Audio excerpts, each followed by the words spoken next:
আসসালামু আলাইকুম। এটিএন বাংলা সংবাদে সবাইকে স্বাগত জানাচ্ছি নাবিলা রহমান। শুরুতেই বিআরবি কেবলস সংবাদ শিরোনাম। পরবর্তী নির্দেশ না দেওয়া পর্যন্ত গোপালগঞ্জে কারফিউ বহাল। শহরের পরিস্থিতি এখনও থমথমে। হামলাকারী সবাইকে গ্রেপ্তারের আশ্বাস স্বরাষ্ট্র উপদেষ্টার। সারা দেশের আওয়ামী সন্ত্রাসীরা গোপালগঞ্জে এক হয়ে এনসিপির ওপর হামলা চালায়, দাবি উপদেষ্টা আসিফের। ব্যবস্থা নিতে আলটিমেটাম নাহিদ ইসলামের। সরকারের নির্লিপ্ততার কারণে সারা দেশে মক্রেসি হচ্ছে, অভিযোগ বিএনপির। ষড়যন্ত্র করে নির্বাচন পেছানোর অপচেষ্টা চলছে, মন্তব্য রিজভীর।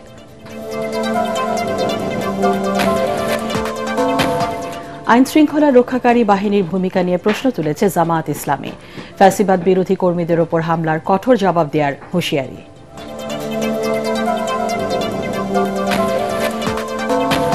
এবং বহুল আলোচিত 21শে আগস্ট গ্রেনেড হামলা মামলায় সব আসামি খালাসের রায়ের বিরুদ্ধে রাষ্ট্রপক্ষের আপিল শুনানি শেষ। পরবর্তী শুনানি 24 জুলাই। শুনছিলেন বিআরবি কেবলস সংবাদ শিরোনাম, এবার বিস্তারিত। পরবর্তী নির্দেশ না দেওয়া পর্যন্ত গোপালগঞ্জ জেলায় বহাল থাকবে কারফিউ। এর মধ্যে বেলা 11টা থেকে দুপুর 2টা পর্যন্ত শিথিল থাকবে। শহরের পরিস্থিতি এখনও থমথমে। জেলার রাস্তাঘাট ফাঁকা, বন্ধ রয়েছে সব ধরনের দোকানপাট। অভ্যন্তরীণ রুটে কিছু গাড়ি চলাচল করলেও ছাড়ছে না দূরপাল্লার যানবাহন। গতকালের সংঘর্ষের ঘটনায় এই পর্যন্ত 20 জনকে আটকের কথা জানিয়েছে পুলিশ। মোড়ে মোড়ে টহল দিচ্ছে সেনা, র্যাব, পুলিশ সহ আইনশৃঙ্খলা বাহিনীর সদস্যরা। গোপালগঞ্জ প্রতিনিধি হাসান মাহমুদের পাঠানো তথ্য ও ছবিতে আরো জানাচ্ছেন আশিকুর রহমান। গোপালগঞ্জে বুধ আর বৃহস্পতিবারের চিত্রটি যেন একেবারেই আলাদা। গতকাল এনসিপির সমাবেশকে ঘিরে নিষিদ্ধ আওয়ামী লীগ ও ছাত্রলীগের দফায় দফায় হামলা এবং অগ্নিসংযোগে রণক্ষেত্র পরিণত হওয়া গোটা জেলা আজ একেবারেই শান্ত, তবে পরিস্থিতি থমথমে। বুধবারের রক্তাক্ত সংঘর্ষের মুখে আইন শৃঙ্খলা পরিস্থিতি নিয়ন্ত্রণে জারি করা হয়েছে কারফিউ। প্রথম দফায় জারি করা কারফিউ বৃহস্পতিবার সন্ধ্যা 6টা থেকে বাড়িয়ে শুক্রবার সন্ধ্যা পর্যন্ত করেছে সরকার। তবে জুমার নামাজের জন্য বেলা 11টা থেকে দুপুর 2টা পর্যন্ত শিথিল থাকবে এই আইন। কারফিউ জারি থাকায় গোটা শহরে থমথমে পরিস্থিতি বিরাজ করছে। অলিগলিতে মানুষের চলাচল দেখা গেলেও গোপালগঞ্জের মূল সড়ক একেবারেই শান্ত। কেবলমাত্র চলাচল করছে কারফিউয়ের আওতার বাইরে থাকা যানবাহন ও জরুরি সেবার গাড়ি। রাস্তায় ও মোড়ে মোড়ে টহল দিচ্ছেন র্যাব, পুলিশ, সেনাসহ আইন শৃঙ্খলা বাহিনীর সদস্যরা। গতকালকে যেটা ছিল, আমাদের কারারক্ষীরা যথেষ্ট সাহসিকতার সঙ্গে কাজ করেছেন, যার ফলে আমাদের মেইন যে ডিউটি, অর্থাৎ প্রধান যে ডিউটি, সেটা হচ্ছে আমাদের কারার ভেতরে যারা কনভিক্টেড আছেন, যারা হাজতে আছেন, তাদেরকে সঠিকভাবে নিরাপদে রাখা এবং তাদেরকে সঠিকভাবে তালাবদ্ধ করে রাখা। দিনভর পৌরসভার কর্মীরা সড়কে পড়ে থাকা ইটপাটকেল, রাস্তায় পড়ে থাকা তরুণের বাস ও পোড়া ময়লা আবর্জনা অপসারণ করে। এদিন নতুন কোনো অপ্রীতিকর ঘটনা না ঘটলেও এখনো জনমনে আতঙ্ক বিরাজ করছে। পৌরসভার লোক কাজ করতেছে, গাছগাছালি, ইটফাট খেয়াল অনেক কিছু এগুলো পরিষ্কার করবা লাগছে, তা 2টার ভিতরে পরিষ্কার হয়ে যাবে আল্লাহর রহমতে। পরিস্থিতি ভালোই আছে, কোনো লোকজন নাই, কিন্তু রিক্সা, অটো এরাই আছে। নেতাবৃন্দ এখানে আসলে এইভাবে উত্তেজনামূলক কথাবার্তা না বললেও পারত, হয়তো তারা উত্তেজনামূলক কথাবার্তা না বললে এই ধরনের পরিস্থিতি আমাদের ফেস করতে হইতো না। গোপালগঞ্জ সদর থানা পুলিশ জানিয়েছে, বুধবারের হামলা ও সংঘর্ষের ঘটনায় এ পর্যন্ত 20 জনকে আটক করা হয়েছে। বাকিদের ধরতে পুলিশের সাঁড়াশি অভিযান চলছে। এদিকে কারফিউ বলবৎ থাকায় গোপালগঞ্জ থেকে ছাড়েনি দূরপাল্লার কোনো যানবাহন, তবে শহরের অলিগলিতে ছোট ছোট পরিবহন চলাচল করতে দেখা গেছে। Bureau report, ATN Bangla. কিছুক্ষণ আগে গোপালগঞ্জের সবশেষ পরিস্থিতি পাঠিয়েছেন আমাদের প্রতিনিধি চৌধুরী হাসান মাহমুদ। গোপালগঞ্জে গতকালকের যে ঘটনা ঘটেছিল, ঘটনার সঙ্গে যে বা যারা জড়িত এই অনাকাঙ্ক্ষিত ঘটনার সাথে পুলিশ ইতোমধ্যে 20 জনকে গ্রেপ্তার করতে সক্ষম হয়েছে। এছাড়া তাদের যে গ্রেপ্তার অভিযান এটা অব্যাহত রয়েছে। এই ঘটনায় এলাকার বিভিন্ন এলাকার গ্রামে পুরুষশূন্য হয়েছে। ইতোমধ্যে আমরা জানতে পেরেছি যে ঘটনার সাথে জড়িত এবং যারা জড়িত ছিলেন না অনেকেই গ্রেপ্তার আতঙ্কে তারা তাদের বাড়িঘর ছেড়েছে এবং এক ধরনের আতঙ্ক বিরাজ করছে। সারা দেশের আওয়ামী সন্ত্রাসীরা গোপালগঞ্জে গিয়ে এক হয়ে এনসিপি নেতাকর্মীদের ওপর হামলা চালায় বলে জানিয়েছেন স্থানীয় সরকার উপদেষ্টা আসিফ মাহমুদ সজীব ভুঁইয়া। পরিস্থিতি নিয়ন্ত্রণে আইনশৃঙ্খলা বাহিনী দায়িত্বশীল ভূমিকা পালন করেছে বলে জানান তিনি। ঘটনার দিন গোপালগঞ্জে ইন্টারনেট সেবা বন্ধ করা হয়নি দাবি করে প্রধান উপদেষ্টার আইসিটি বিষয়ক উপদেষ্টা ফয়েজ আহমদ তৈয়ব বলেন, নিষিদ্ধ আওয়ামী লীগ ও ছাত্রলীগের সামাজিক যোগাযোগ মাধ্যমের পেজগুলো সরাতে সংশ্লিষ্টদের অনুরোধ করেছে সরকার। ইমদাদুল্লাহ বাবুর রিপোর্ট। দেশে রাজনৈতিক অস্থিরতার জ্বলন্ত প্রতিচ্ছবি গোপালগঞ্জে এনসিপির সমাবেশে আওয়ামী লীগ ও নিষিদ্ধ ছাত্রলীগ কর্মীদের হামলা। পরিস্থিতি এতটাই ভয়াবহ রূপ নেয় যে জেলায় কারফিউ জারি করতে বাধ্য হয় প্রশাসন। ফেব্রুয়ারিতে জাতীয় নির্বাচনকে সামনে রেখে এমন ঘটনায় এরই মধ্যে দেশবাসীর মনে তৈরি হয়েছে উদ্বেগ, উৎকণ্ঠা। রাজধানীতে এক অনুষ্ঠান শেষে স্থানীয় সরকার উপদেষ্টা বলেন, ওই হামলায় আওয়ামী সন্ত্রাসীরা সরাসরি জড়িত। আমরা লক্ষ্য করেছি যে সারা দেশ থেকে বিভিন্ন সন্ত্রাসীরা সেখানে গিয়ে আশ্রয় নিয়েছে এবং গতকালকে একটা নেকারজনক ঘটনা সেখানে ঘটেছে। এটা আমরা কখনোই প্রত্যাশা করি না। আমরা চাই যে শান্তিপূর্ণভাবে, বাংলাদেশের মানুষ শান্তিপ্রিয়, শান্তিপূর্ণভাবেই সবকিছু রাজনৈতিক কার্যক্রম চলবে, এটাই আমরা প্রত্যাশা করি। আইনশৃঙ্খলা রক্ষাকারী বাহিনী তো আমার মতে, আমি যতটুকু দেখেছি, ভালো ভূমিকা পালন করেছে এবং তারা সফলভাবে সেখান থেকে প্রত্যেককে ইভাকুয়েট করতে পেরেছে এবং আশা করছি আমাদের স্বরাষ্ট্র মন্ত্রণালয়ের লিডারশিপে যারা এই ঘটনাগুলো ঘটিয়েছে, অস্ত্রশস্ত্র সহ হামলা করেছে, তারা গ্রেফতার হবে। এ সময় প্রধান উপদেষ্টার আইসিটি বিষয়ক উপদেষ্টা জানান, আওয়ামী লীগ ও ছাত্রলীগের বিভিন্ন পেজ থেকে গোপালগঞ্জে ইন্টারনেট বন্ধের গুজব ছড়ানো হয়েছিল।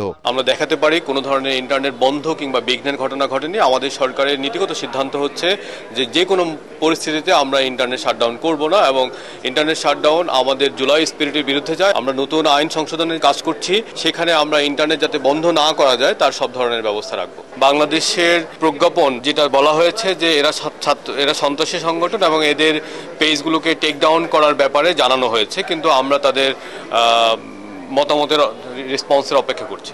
এর আগে তরুণ উদ্যোক্তা, বিনিয়োগ নীতি ও পরিবেশ ব্যবস্থা শীর্ষক জাতীয় কর্মশালায় যুব ও ক্রীড়া উপদেষ্টা আসিফ মাহমুদ সজীব ভুঁইয়া জানান, নতুন উদ্যোক্তাদের জন্য যুব উন্নয়ন অধিদপ্তরের 2 লাখ টাকার ঋণের পরিমাণ বাড়িয়ে 5 লাখ টাকা করা হচ্ছে। ইমদাদুল্লাহ বাবু, ATN বাংলা, ঢাকা। অবিলম্বে হামলাকারী সন্ত্রাসীদের বিরুদ্ধে ব্যবস্থা না নিলে আবারও গোপালগঞ্জে মার্চ করবে এনসিপি। জুলাই পদযাত্রায় ফরিদপুরের পথসভায় জাতীয় নাগরিক পার্টি এনসিপির আহ্বায়ক নাহিদ ইসলাম এমন হুঁশিয়ারি দিয়ে বলেন, ফ্যাসিস্টরা গোপালগঞ্জকে তাদের আশ্রয় কেন্দ্র হিসেবে গড়ে তুলেছে। এই জেলার সাধারণ মানুষকে মুজিববাদ থেকে মুক্ত করার ঘোষণা দেন তিনি। পরে রাজবাড়ীতে পদযাত্রা করেন এনসিপি নেতাকর্মীরা। ফরিদপুর ও রাজবাড়ী প্রতিনিধির পাঠানো তথ্য ও ছবিতে আরও জানাচ্ছেন মাজহারুল হক মুহাজির। জুলাই পদযাত্রায় জাতীয় নাগরিক পার্টি এনসিপির যাত্রা ফরিদপুর। আগের দিন গোপালগঞ্জে আওয়ামী লীগ নেতাকর্মী সমর্থকদের দফায় দফায় হামলা সংঘর্ষের পর ফরিদপুর জুড়েও ছিল কড়া নিরাপত্তা। মোড়ে মোড়ে পুলিশ ছাড়াও ছিল র্যাব, কোস্টগার্ড, আনসার সদস্যরা। টহল দেন সেনাবাহিনীর সদস্যরাও। গোপালগঞ্জকে আওয়ামী লীগ মুক্ত করার তাগিদ দিয়ে দলটির নেতারা ফরিদপুরের পথসভায় বলেন, এই দেশে মুজিববাদী কোনো রাজনীতির জায়গা হবে না। পরে দলের আহ্বায়ক নাহিদ ইসলাম হুঁশিয়ারি দিয়ে বলেন, রিফাইন্ড আওয়ামী লীগের নতুন ভার্সন গোপালগঞ্জে দেখেছে সবাই, যা আর চলতে দেয়া হবে না।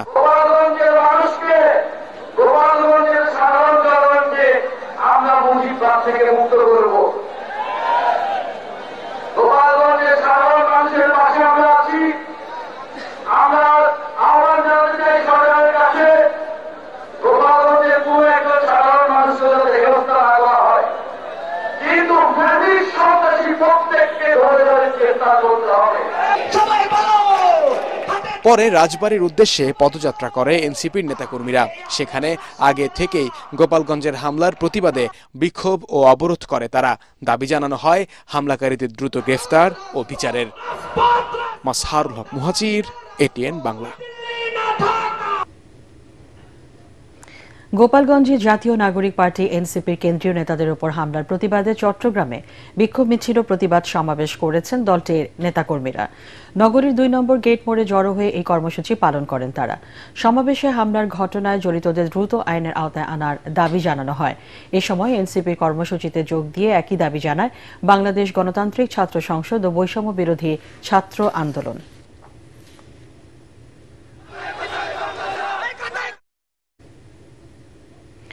সরকারের নির্লিপ্ততার কারণে সারা দেশে মবক্রেসি হচ্ছে এমন মন্তব্য করে বিএনপির স্থায়ী কমিটির সদস্য সালাউদ্দিন আহমদ বলেছেন, যারা নির্বাচন চায় না তারাই বিএনপিকে কলঙ্কিত করার চেষ্টা করছে। অন্যদিকে বিএনপির সিনিয়র যুগ্ম মহাসচিব রুহুল কবির রিজভী অভিযোগ করেন, আসন্ন জাতীয় নির্বাচন পিছিয়ে দেওয়ার কৌশল হিসেবে মিটফোর্ডে ব্যবসায়ী সোহাগ হত্যার দায় বিএনপি ও তারেক রহমানের ওপর চাপানো হচ্ছে। স্থায়ী কমিটির সদস্য আমির খসরু মাহমুদ চৌধুরী বলেছেন, জনগণের ম্যান্ডেট ছাড়া কোনো পরিবর্তনই টেকসই হবে না। কামরুজ্জামান রাজীবের রিপোর্ট। বিএনপি ও তারেক রহমানের বিরুদ্ধে অপপ্রচার ও আইন শৃঙ্খলা পরিস্থিতির অবনতির প্রতিবাদে নয়াপল্টন কেন্দ্রীয় কার্যালয়ের সামনে যুবদলের বিক্ষোভ সমাবেশে অংশ নেন দলের স্থায়ী কমিটির সদস্য সালাউদ্দিন আহমদ। তিনি বলেন, বিভিন্ন ইস্যু সৃষ্টি করে গণ অভ্যুত্থানের শক্তিকে চ্যালেঞ্জ করা হচ্ছে। সেই ইস্যুর মধ্য দিয়ে বিএনপিকে কলঙ্কিত করার একটা অপচেষ্টা চলছে, কিন্তু কোনোভাবেই তা সফল হবে না। আমরা একটা মেসেজ পাচ্ছি যে কোনো না কোনো বাহানায় এমন কোন অবস্থা সৃষ্টি করা যাতে করে বলতে পারে যে সরকার কোনো কিছু নিয়ন্ত্রণ করতে পারছে না, এই সরকার নির্বাচন কিভাবে দেবে। এই ফ্যাসিবাদ বিরোধী যে জাতীয় ঐক্য গড়ে উঠেছে, বাংলাদেশের মানুষ যে জাতীয় ঐক্যকে শক্তিতে পরিণত করেছে, এই জাতীয় ঐক্যের বিরুদ্ধে যেন কোনো পদক্ষেপ না ওঠে, এই জাতীয় ঐক্যের মধ্যে যেন কোনো ফাটল সৃষ্টি না হয়, সেইভাবে আমাদেরকে সকল রাজনৈতিক দলকে গণতান্ত্রিক শক্তিকে ঐক্যবদ্ধভাবে এগিয়ে যেতে হবে। অন্যদিকে ছাত্র জনতার অভ্যুত্থানের বর্ষপূর্তি উপলক্ষে ঢাকা রিপোর্টার্স ইউনিটিতে আলোচনা সভার আয়োজন করে জাতীয় সমাজতান্ত্রিক দল জেএসডি। জুলাই গণ অভ্যুত্থান ও সংস্কারের রূপরেখা শীর্ষক এই আলোচনা সভায় যোগ দেন ফ্যাসিবাদ বিরোধী আন্দোলনে অংশ নেওয়া রাজনৈতিক দলের শীর্ষ নেতারা। এতে আমির খসরু বলেন, দ্বন্দ্বের মাধ্যমে সময় নষ্ট করলে পরিণতি ভালো হবে না। গোপালগঞ্জের হামলার ঘটনায় তা প্রমাণ হয়েছে। 10 বছর যদি এই ঐক্যমত্যের আলোচনা চালান, সেখানে হবে না তো, কারণ প্রত্যেকটি দলের নিজস্ব আদর্শ চিন্তা ভাবনা আলাদা আছে, তো এই জন্য তো এগুলো আলাদা দল হয়েছে, তাই না? তো এইগুলোর ম্যান্ডেট আপনাকে নিতে হবে জনগণের কাছ থেকে, আপনি যদি গণতন্ত্রে বিশ্বাস করেন। এদিকে কৃষক দলের বিক্ষোভ সমাবেশে রুহুল কবির রিজভী বলেন, নিপীড়ন নির্যাতনের প্রতীক তারেক রহমান, তাকে নিয়ে অপপ্রচার চালিয়ে লাভ হবে না। ভোট কেন পিছাবে, এটা তো আজকে গোটা জাতির প্রশ্ন। সত্যি আমার মনে হয় কেউ চাচ্ছেন না, তারপরেই সারা দেশে শুরু হলো সংঘাত, রক্তাক্ত পরিস্থিতি। কেন এটা করি? কে এর জন্য দায়ী? মিটফোর্ডে যে ঘটনা হয়েছে, সেই ঘটনা কি বিএনপি সেটাকে আশকারা দিয়েছে? রিজভী বলেন, বিএনপি সবসময় মব কালচারের বিরুদ্ধে। কামরুজ্জামান রাজীব, এটিএন বাংলা, ঢাকা। আইন শৃঙ্খলা রক্ষাকারী বাহিনীর বর্তমান ভূমিকা নিয়ে প্রশ্ন তুলেছেন জামাতে ইসলামের সেক্রেটারি জেনারেল মিয়া গোলাম পরওয়ার। তিনি বলেন, ফ্যাসিবাদ বিরোধী আন্দোলনে রাজপথে যারা অংশ নিয়েছেন তাদের উপর যে কোনো ধরনের হামলা হলে রাজপথ থেকে তাদের জবাব দেবে জামাত। আগামী 19 জুলাই রাজধানীর সোহরাওয়ার্দী উদ্যানে দলের জাতীয় সমাবেশ সফল করতে জাতীয় প্রেস ক্লাবের সংবাদ সম্মেলনে তিনি এসব কথা বলেন। এ সময় সেক্রেটারি জেনারেল আরও বলেন, সংস্কার না হলে নির্বাচন সুষ্ঠু হবে না এবং আবারও ফ্যাসিবাদ তৈরি হবে। নির্বাচনের আগের সংস্কার শেষ করতে সরকারের প্রতি আহ্বান জানান তিনি। জামাতের সমাবেশ সফল করতে 33টি এলইডি স্ক্রিনের ব্যবস্থা ও 20টি পয়েন্টে 6000 স্বেচ্ছাসেবক দায়িত্ব পালন করবেন। এছাড়াও 15টি মেডিকেল বুথে থাকবে 2 জন করে চিকিৎসক। দেশের আইন শৃঙ্খলা পরিস্থিতিতে বিরাজমান এখন যে অবস্থা আমরা দেখতে পাচ্ছি, জানমাল, রাজনৈতিক দল মত নির্বিশেষে সকলেই এটা অনুভব করছেন যে আমাদের আইন শৃঙ্খলা পরিস্থিতি রক্ষায় যারা নিয়োজিত বাহিনী, বিভিন্ন এজেন্সি, তারা যথার্থ ভূমিকা পালনে ব্যর্থ হয়ে যাচ্ছেন। নিষ্ঠুরভাবে মানুষ হত্যা করা হচ্ছে, ভিন্ন মতকে সহ্য করা হচ্ছে না। এই নানান পরিস্থিতির উত্তরণে এই জাতীয় সমাবেশ থেকে আমাদের জাতীয় নেতৃবৃন্দ সরকারের প্রতি, দেশবাসীর প্রতি প্রয়োজনীয় বক্তব্য উপস্থাপন করবেন। কোটা সংস্কার আন্দোলনে সারা দেশে নিহতদের গায়েবানা জানাজা ও কমপ্লিট শাটডাউন ঘোষণার দিন আজ। গত বছর আজকের এই দিনে শাটডাউনের ঘোষণা দেয় বৈষম্য বিরোধী ছাত্র আন্দোলন, যার মধ্য দিয়ে আন্দোলনের গতি বেড়ে যায় বহুগুণ। এদিন বায়তুল মোকাররমে গায়েবানা জানাজার আয়োজন করে বিএনপি। সেখানে পুলিশের সাথে সংঘর্ষ হয় দলের নেতাকর্মীদের। উত্তাল সেই 17 জুলাইয়ের স্মৃতি মনে করিয়ে দিচ্ছে মাজহারুল হক মুহাজিরের রিপোর্ট। আগের দিন আবু সাইদ, ওয়াসিম সহ 6 জনের মৃত্যু, ছাত্রলীগ আওয়ামী লীগের হামলা। কোটা সংস্কার আন্দোলন আর শুধু সীমাবদ্ধ থাকে না কোটার মাঝে। শহীদদের খুনের বিচারে সারা দেশের শিক্ষার্থীরা যেন মিলিত হয় এক বিন্দুতে বৈষম্যের বিরুদ্ধে। এদিন ভোরে আন্দোলনকারীরা ঢাকা বিশ্ববিদ্যালয় সহ বিভিন্ন ক্যাম্পাস থেকে ছাত্রলীগের নেতাকর্মীদের তাড়িয়ে ক্যাম্পাসকে রাজনীতিমুক্ত ঘোষণা করে। এর পরপরই বিশ্ববিদ্যালয় কর্তৃপক্ষ ক্যাম্পাসকে বন্ধ ঘোষণা করে শিক্ষার্থীদের হল খালি করার নির্দেশ দেয়। সরকার থেকেও কোম্পানিগুলোকে ইন্টারনেট সেবা বন্ধ রাখার নির্দেশ দেওয়া হয়।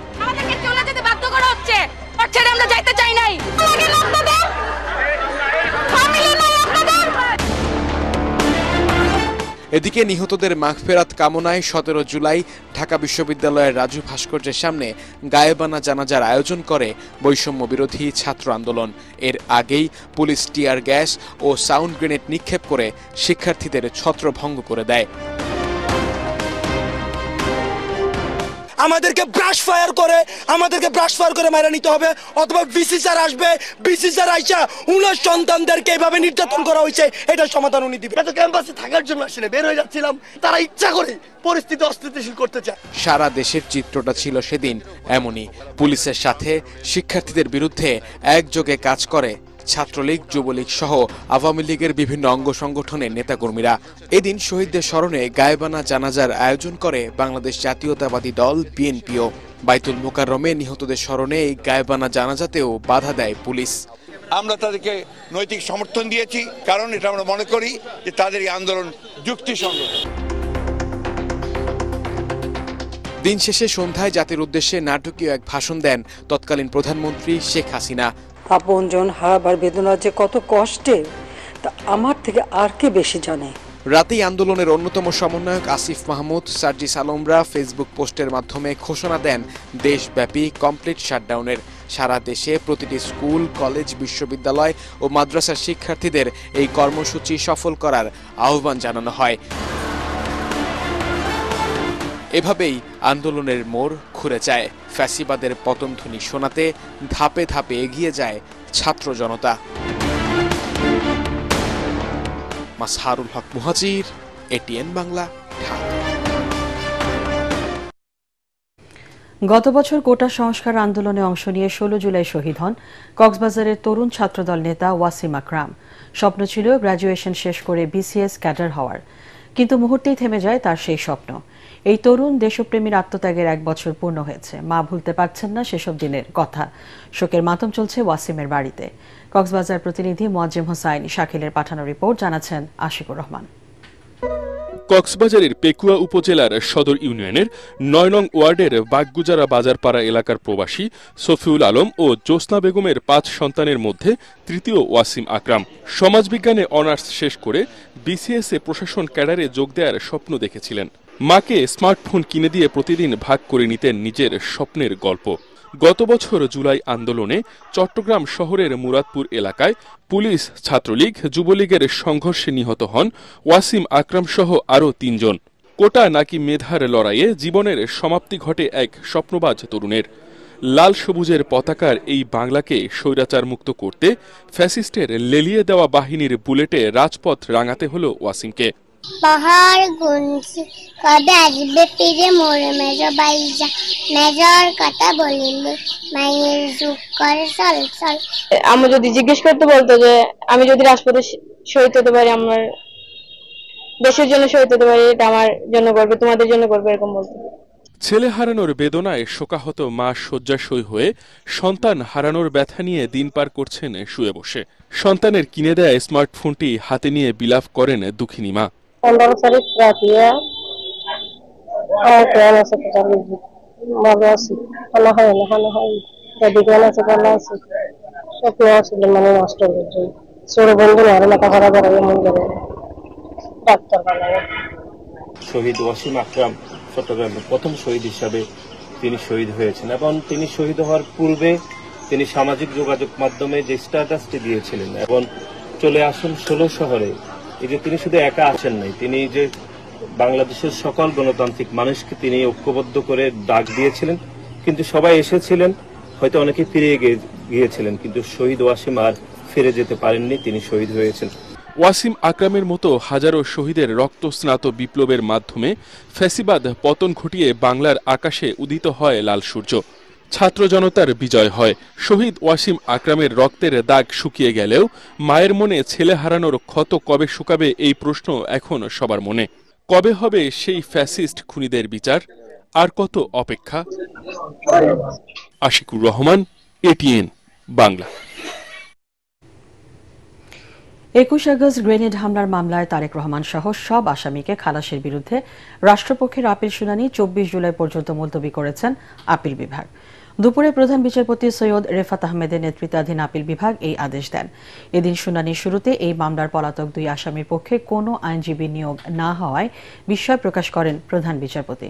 পরে পলাতক মোহাম্মদ হানিফ ও মাওলানা তাজউদ্দিনের পক্ষে স্টেট ডিফেন্স আইনজীবী হিসেবে নিয়োগ দেওয়া হয় আইনজীবী SM শাহজাহানকে। এরপর রাষ্ট্রপক্ষের আইনজীবী তাদের যুক্তি উপস্থাপন শুরু করেন। 2004 সালের 21 আগস্ট আওয়ামী লীগের সমাবেশে গ্রেনেড হামলার ঘটনায় করা পৃথক মামলায় বিচারিক আদালতের দেয়া সাজার রায় বাতিল করে গত বছর 1 ডিসেম্বর এই রায় দেন হাইকোর্ট।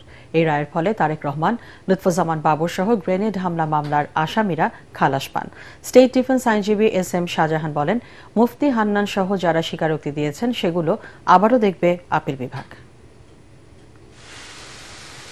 আমাকে দায়িত্ব দিয়েছেন যে আপনি ওই দুজনের পক্ষেও স্টেট ডিফেন্স হিসাবে আপনি নিয়োগ পেলেন এবং আপনাকে তাদেরটাও বলতে হবে। আমি যেহেতু অনারেবল চিফ জাস্টিস এবং মাননীয় বিচারপতি মহোদয় পূর্ণাঙ্গ বেঞ্চ ওনারা আমার উপরে দায়িত্ব দিয়েছেন, আমি অত্যন্ত আন্তরিকতার সাথে আমি এটা গ্রহণ করেছি এবং আমি আমার যেটুকু দায়িত্ব সেটা পালন করার জন্য আমি সচেষ্ট হব। ন্যায় বিচারের স্বার্থে হাইকোর্ট ডিভিশন যে রায়টা দিয়েছে খালাসের, including the non appealing accused mister Tarique Rahman, কারণ সাক্ষ্য প্রমাণে কনফেশনে কোথাও তার নাম ওইভাবে আসে না যে তাকে সাজা দেওয়া যায়। কাজেই যে রায় হাইকোর্ট ডিভিশন দিয়েছে এই রায়টা যাতে বহাল থাকে, অর্থাৎ রাষ্ট্র যে আপিল নিয়ে আসছে এই আপিলটা যাতে নামঞ্জুর হয়, ডিসমিস হয়, এটাই থাকবে আমাদের প্রত্যাশা। জিয়া পরিবার ও বিএনপিকে নিয়ে কোনো অপপ্রচার সহ্য করা হবে না বলে হুঁশিয়ারি দিয়েছেন দলের কেন্দ্রীয় নেতা ও সাবেক উপমন্ত্রী রুহুল কুদ্দুস তালুকদার দুলু। বলেন, রাজনৈতিক স্লোগানের নামে তারেক রহমান সম্পর্কে কুরুচিপূর্ণ মন্তব্য করায় দেশের মানুষ আজ রাস্তায় নেমে এসেছে। দুপুরে নাটোর জেলা যুবদলের উদ্যোগে উপশহর মাঠে আয়োজিত সমাবেশে এসব কথা বলেন তিনি। এ সময় দুলু আরও বলেন, জনগণ যে দলকে ভোট দিয়ে নির্বাচিত করবে তারাই সরকার গঠন করবে। সমাবেশে বুধবার গোপালগঞ্জে এনসিপির কর্মসূচিতে আওয়ামী লীগ ও নিষিদ্ধ ছাত্রলীগের হামলার তীব্র নিন্দা জানান বিএনপির এই নেতা। আজকে বিএনপিকে নিয়ে আপনারা ভয় কিসের? আমরা বলেছি, আমাদের নেতা তারেক রহমান বলেছে, আরে ভাই আপনারা আমরা সবাই মিলে সরকার গঠন করব। উনি বলেন নাই বিএনপি একা সরকার গঠন করবে, উনি বলেন না উনি একা প্রধানমন্ত্রী হবেন, উনি বলেছেন নির্বাচন হবে, জনগণ যাকে চাইবে উনি প্রধানমন্ত্রী হবে। উনি বলেন নাই কাউকে বাদ দিয়ে উনি সরকার গঠন করবে। জুলাই আগস্টে ছাত্র জনতার গণ অভ্যুত্থানের শহীদ ও আহতদের সংগ্রামের ফলে নতুন বাংলাদেশ বিনির্মাণের সুযোগ এবং জাতীয় ঐক্য তৈরি হয়েছে বলে মন্তব্য করেছেন জাকের পার্টির মহাসচিব শামীম হায়দার। দলের ঢাকা মহানগর উত্তর ও দক্ষিণের উদ্যোগে গণ অভ্যুত্থানে ফারহান ফাইয়াজ ও জাকারিয়া হোসেন জুয়েল সহ শহীদদের শাহাদাত বার্ষিকী উপলক্ষে রাজধানীর ইঞ্জিনিয়ার্স ইনস্টিটিউট মিলনায়তনে এক আলোচনা সভায় তিনি এসব কথা বলেন। জাতীয় ঐক্য যেন কোনোভাবেই নষ্ট না হয় তা নিশ্চিতে সব দলের প্রতি আহ্বান জানান তিনি। আলোচনা শেষে শহীদদের আত্মার মাগফিরাত কামনা করে মিলাদ মাহফিল ও দোয়া অনুষ্ঠিত হয়। আল আরাফা ইসলামী ব্যাংক অর্থ সংবাদ।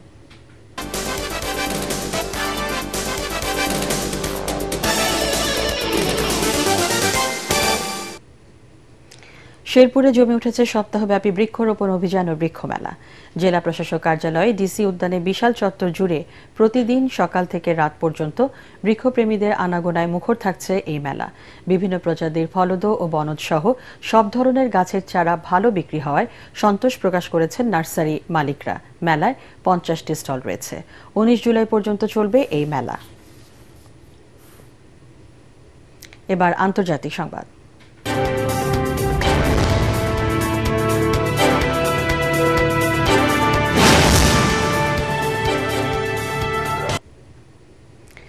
পাকিস্তানে ভারী বৃষ্টির কারণে সৃষ্ট বন্যায় গত 24 ঘন্টায় 54 জনের মৃত্যু হয়েছে। দেশটির দুর্যোগ ব্যবস্থাপনা সংস্থা আজ এ তথ্য জানিয়েছে। বুধবার সকাল থেকে পাঞ্জাবের বিভিন্ন স্থানে বিরতিহীনভাবে মুষলধারে বৃষ্টি হচ্ছে। রাওয়ালপিন্ডি শহরের মধ্য দিয়ে প্রবাহিত নদীর পানি বেড়ে যাওয়ায় তীরবর্তী বাসিন্দাদের নিরাপদ আশ্রয়ে চলে যাওয়ার নির্দেশ দেওয়া হয়েছে। জাতীয় দুর্যোগ ব্যবস্থাপনা কর্তৃপক্ষ জানিয়েছে, গত 24 ঘন্টায় পাকিস্তান জুড়ে 54 জনের মৃত্যু এবং আরও 227 জন আহত হয়েছে। বেশিরভাগ মৃত্যুর খবর পাওয়া গেছে পাঞ্জাব প্রদেশে। উদ্ভূত পরিস্থিতিতে এরই মধ্যে সরকারি ছুটি ঘোষণা করেছে রাওয়ালপিন্ডি সরকার। নবগঠিত রাজনৈতিক দল জনতা পার্টি বাংলাদেশের পরিচিতি সভা অনুষ্ঠিত হয়েছে। রাজধানীর একটি হোটেলে অনুষ্ঠিত সভায় দলের সভাপতি গোলাম সারওয়ার মিলন ছাড়াও উপস্থিত ছিলেন সদস্য সচিব শওকত মাহমুদ, উপদেষ্টা ও সাবেক সংসদ সদস্য শাহ আবু জাফর ও দলের অন্যান্য সদস্যরা। বক্তারা বলেন, জাতীয় রাজনৈতিক মেলবন্ধনের মধ্য দিয়েই জুলাই সনদ চায় জনতা পার্টি বাংলাদেশ। এছাড়াও কিছু মৌলিক সংস্কার, লেভেল প্লেইং ফিল্ড তৈরি করে দ্রুত সময়ের মধ্যে জাতীয় নির্বাচন, ফ্যাসিবাদদের দৃশ্যমান বিচার, মব ভায়োলেন্স ও নারী শিশুর প্রতি সহিংসতা সহ চাঁদাবাজির অবসান চায় দলটি। এ সময় তারা আরও জানান, জনতা পার্টি বাংলাদেশ সকল শর্ত পূরণ করেই নির্বাচন কমিশনে নিবন্ধনের জন্য আবেদন করেছে। এবার খেলার খবর।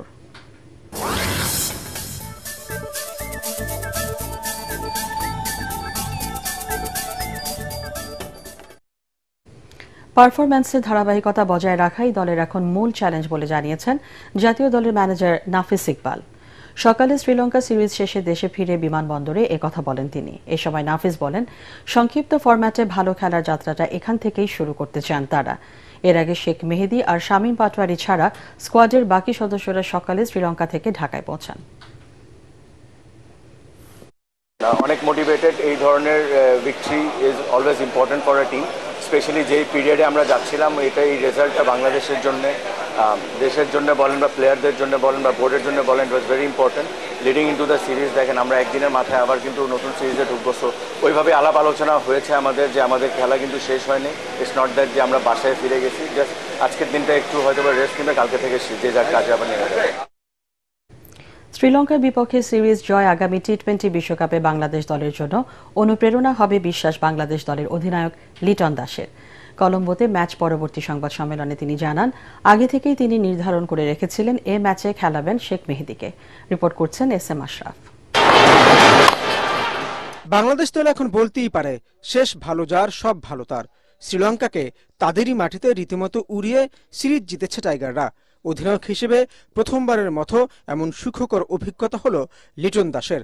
তার বিশ্বাস, এমন জয় এ মাসেই পাকিস্তানের বিপক্ষে সিরিজ আর বিশ্বকাপের জন্য খেলোয়াড়দের অনুপ্রেরণা যোগাবে। আমাদের বিগ ইভেন্ট সামনে আসতেছে, এশিয়া কাপ, ওয়ার্ল্ড কাপ, কোথায় খেলা হবে, কাদের সাথে খেলা হবে, এই জিনিসগুলো আমাদের মাথায় রাখতে হবে। সো আমার কাছে মনে হয় যে ওভারঅল এই সিরিজটা আমাদের জন্য খুবই একটা প্লাস পয়েন্ট এবং তার সাথে সাথে কনফিডেন্স বিল্ড আপ করবে অ্যাজ এ হোল টিমকে। ম্যাচের মোড় ঘুরিয়ে দেন স্পিনার শেখ মেহেদী, একাই ফেরান লঙ্কান 4 ব্যাটারকে। লিটন জানান, কেন অলরাউন্ডার মেহেদী হাসান মিরাজকে রেখে মেহেদীকে বাছাই করেছিলেন তিনি। শাক মেহেদীকে খেলানোর পিছনে একটা যেটা রিজন ছিল, সেটা হচ্ছে যে আমি জানি বা আমরা বিলিভ করি শাক মেহেদীর যে স্কিল আছে, কলম্বোর যে উইকেট এটা তার জন্য সুইটেবল। তার মানে এটা না যে শাক মেহেদী ভালো উইকেটে বা অন্য কোনো উইকেটে ভালো বল করবে না। যখনই আমি জানি যে আমার এখানে টি-20 একটা ম্যাচ আছে লাস্ট গেম, আমার তখন থেকে আগে থেকে প্ল্যান ছিল যে এই মাঠে কেউ খেলুক আর না খেলুক, শাক মেহেদী খেলবে। 3 দিনের বিরতি দিয়েই 20 জুলাই পাকিস্তানের বিপক্ষে ঢাকায় সিরিজ খেলতে নামবে টাইগাররা। SM Ashraf, ATN Bangla. শেষ করার আগে বিআরবি কেবলস সংবাদ শিরোনাম জানিয়ে দিচ্ছি আরেকবার। পরবর্তী নির্দেশ না দেওয়া পর্যন্ত গোপালগঞ্জে কারফিউ বহাল। শহরের পরিস্থিতি এখনো থমথমে, হামলাকারী সবাইকে গ্রেপ্তারের আশ্বাস স্বরাষ্ট্র উপদেষ্টার। সারা দেশের আওয়ামী সন্ত্রাসীরা গোপালগঞ্জে এক হয়ে এনসিপির ওপর হামলা চালায়, দাবি উপদেষ্টা আসিফের। ব্যবস্থা নিতে আলটিমেটাম নাহিদ ইসলামের।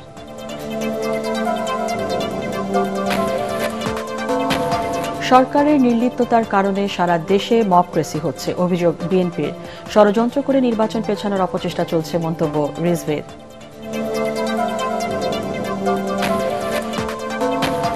আইন শৃঙ্খলা রক্ষাকারী বাহিনীর ভূমিকা নিয়ে প্রশ্ন তুলেছে জামাত ইসলামী। ফ্যাসিবাদ বিরোধী কর্মীদের ওপর হামলার কঠোর জবাব দেওয়ার হুঁশিয়ারি।